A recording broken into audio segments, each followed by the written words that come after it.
आपण पाहतोय की आखाती देशातील युद्धाचा फटका देखील आता जो आहे तो ड्रायफ्रूटला देखील बसल्याचं चित्र या ठिकाणी पाहायला मिळतंय। आपण सध्या करमाळ्यातील बाजारपेठेतील जे गणेश ड्रायफ्रूट आहे या दुकानामध्ये आहेत।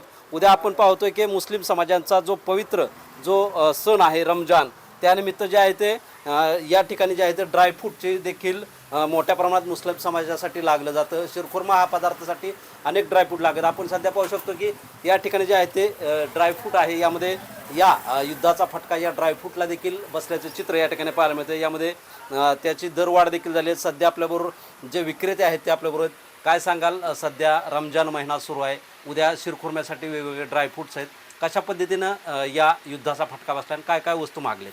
रमजान चालू आहे आता, रमजानचा विक्रीमध्ये बी वाढ आहे, पण त्यांचे रेट बी वाढलेले आहेत। तरी आपण आता रेट वाढवलेले नाहीत अजून। प्रामुख्याने काय, पिस्ता महाग झाला आहे, खजूर महाग झाली आहे, बदाम वाढलेले आहेत, चारोळी वाढली आहे। म्हणजे असे मेन ज्या ह्या रमजानमध्ये लागतात वस्तू, त्या वस्तू वाढलेल्या आहेत, जे आपल्याला बाहेर नाही येतात। काय साधारण काय दर आणि महाग वाढ झालेली आहे? म्हणजे बदाम काय रेट? 40 रुपयापासून ते 250 ते 300 रुपयापर्यंत दरवाढ झालेली आहे। नक्कीच आपण पाहतोय की यंदाचा जो रमजान ईदचा शिरखुर्मा आहे तो देखील या युद्धामुळे महागल्याचं चित्र पाहायला मिळतं। मुस्लिम बांधव जे आहेत ते या ठिकाणी या वस्तू खरेदी करण्यासाठी ते आपल्याबरोबर काय सांगाल? उद्या रमजान ईद आहे, वेगवेगळे शिरखुर्म्यासाठी तुम्हाला ड्रायफ्रूट लागतात, ते महागलेत, काय प्रतिक्रिया आहे? मुस्लिम समाजाचा रमजान हा सर्वात महत्त्वाचा आणि पवित्र सण म्हणून मानला जातो। वर्षातून एकदाच आणि सर्वात महत्त्वाचा सण हा रमजान आहे। या रमजानमध्ये पूर्ण शाकाहारी पदार्थ बनवले जातात। त्यामध्ये प्रामुख्याने चारोळे, बदाम, पिस्ते ह्या पद्धतीने सगळे जी काय आहेत, जे आखाती देशामध्ये जी माल पिकतो तो सर्व माल ह्या रमजानसाठी लागतो। आणि सध्या आखाती देशामध्ये युद्ध भडकलेलं असल्यामुळं तो माल येणं बंद झालेलं आहे।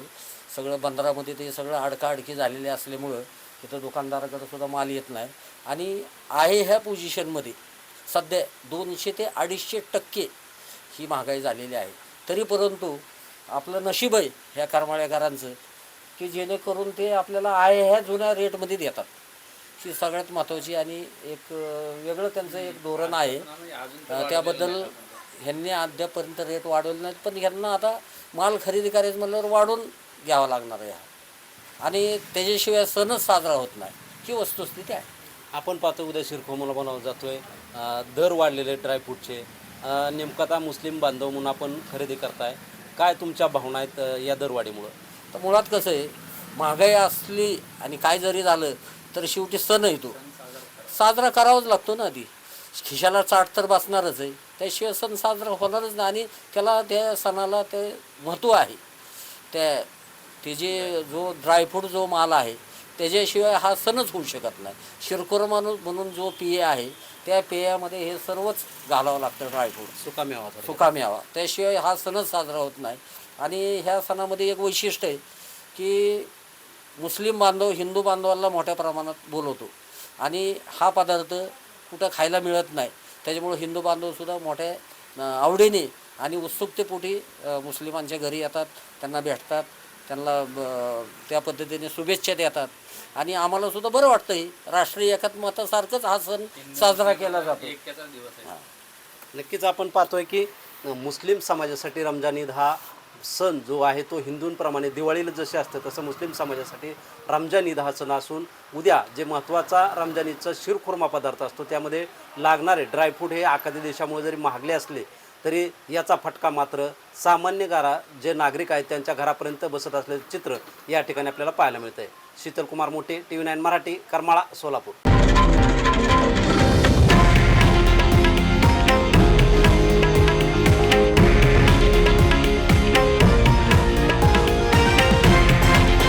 हे आहे देशातील नंबर 1 न्यूज नेटवर्क आणि आपण पाहत आहात TV9 मराठी, एकमेव।